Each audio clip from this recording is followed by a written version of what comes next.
সবাই কেমন আছে? আশা করি সবাই খুব ভালো আছে আর আমিও ভালো আছি। দেখো আজকে আবার একটা ছোট্ট ভিডিও নিয়ে তোমাদের কাছে চলে এসেছি।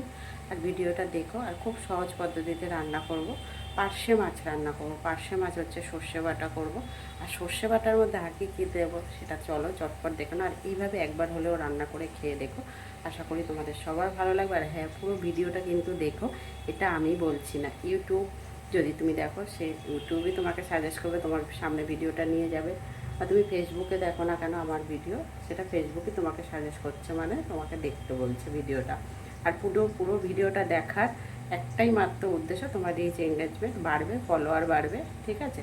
তো চলো চটপট ভিডিওটা দেখো।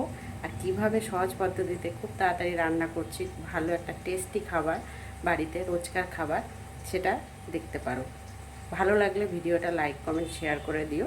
যারা ইউটিউব চ্যানেলে দেখছো একটা সাবস্ক্রাইব করে পাশে দেখো। ফেসবুকে যারা দেখছো ফলো করে সাথে দেবো। তো চলো বন্ধুরা চটপট দেখে নাও, ভালো লাগলে কিন্তু পাশে থেকো।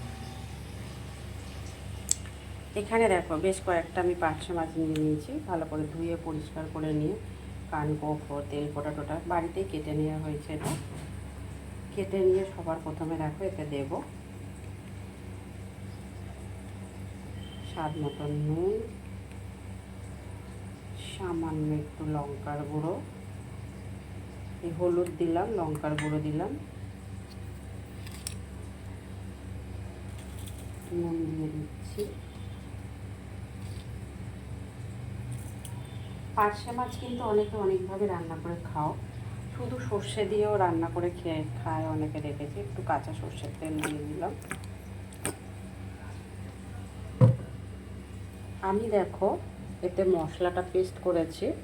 এতে হচ্ছে গোটা সাদা জিরে আছে, গোটা ধনে আছে, একদম সামান্য পরিমাণ, হাফ চা চামচ করেই দিয়েছি ধরে নাও। যতটা মাছ আছে সেরকমভাবেই তোমাকে দিতে হবে, কিন্তু খুব বেশি ধনে জিরে কিন্তু দেওয়া যাবে না, সামান্য জাস্ট অল্প পরিমাণে দিয়েছি। কালো সর্ষে দিয়েছি 2 চা চামচ, সাদা সর্ষে দিয়েছি 1.5 চা চামচ, দিয়ে গোটা তিন চারেকের মতন গোটা শুকনো লঙ্কা দিয়ে দিয়েছি, দিয়ে ভালো করে দেখো পেস্ট করে নিয়েছি। এবার একটা পেস্টটাতে দিয়ে ভালো করে মাখিয়ে বেশ কিছু সময় রেখে দেবো, আমি ঢেকে রেখে দেবো পেস্টটা।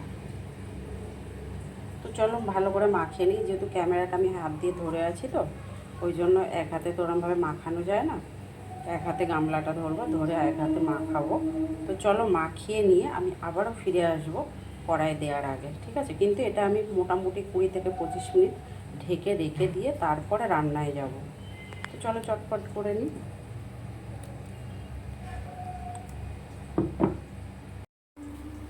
তো চলো এবারে মাছটা রান্না করব।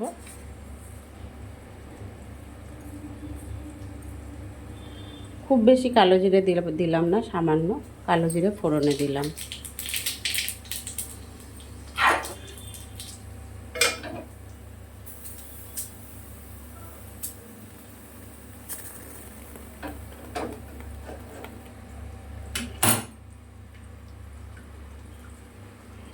মাছটা দিয়ে দিই।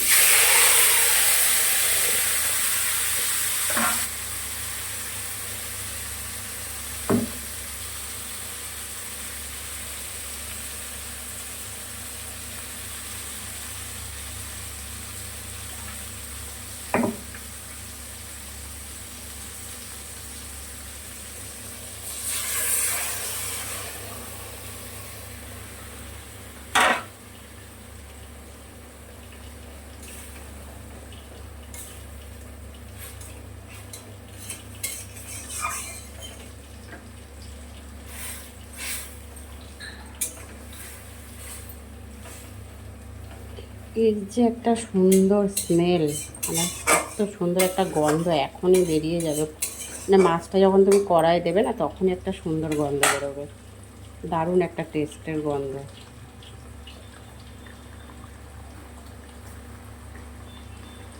দেখো মাছটা কিন্তু রান্না হয়ে গেছে, এবার নামিয়ে নেব। প্রায় 5 থেকে 7 মিনিটের মতন ফুটিয়েছি, ফোটানো হয়ে গেছে, এবার নামিয়ে নেব। এইভাবে একবার হলেও খেয়ে দেখো বন্ধুরা, আশা করি খুব ভালো লাগবে। এইভাবে টেস্ট একটু অন্যরকম লাগে। জানি না কে কে খেয়েছো, আমি তো অনেকবারই রান্না করে খেয়েছি এইভাবে পার্শে মাছ। যারা খেয়েছো তারা তো খেয়েছে, তারা তো জানোই কীভাবে লাগে, কেমন লাগে টেস্টিটা। তো যারা খাওনি এখন অবধি একবার হলেও এইভাবে টেস্ট করে দেখো, আশা করি খুব ভালো লাগবে। তো ভিডিওটার বেশি বড় করছি না, এখানেই শেষ করব। কে কোথা থেকে ভিডিও দেখছো পারলে জানিয়ে যেও, কমেন্ট বক্সে বলে যেও, তবেই কিন্তু আমি বুঝতে পারবো কে কোথা থেকে আমার বন্ধুরা আমাকে দেখছো, আমার বন্ধুরা কত দূর অবধি আছো সেটা আমি কিন্তু বুঝতে পারবো। কমেন্ট না করলে আমি কিন্তু তোমার পরিবারেও যেতে পারবো না, বা তোমার ভিডিও আমার সামনে আসবে না, তাই না? তো চলো ভিডিওটার বেশি বড় করছি না, সবাই ভালো থাকবে, সুস্থ থাকবে। আবারও পরে চলে আসবো ছোট্ট একটা কোনো ভিডিও নিয়ে। তত সময়ের জন্য সবাইকে টাটা।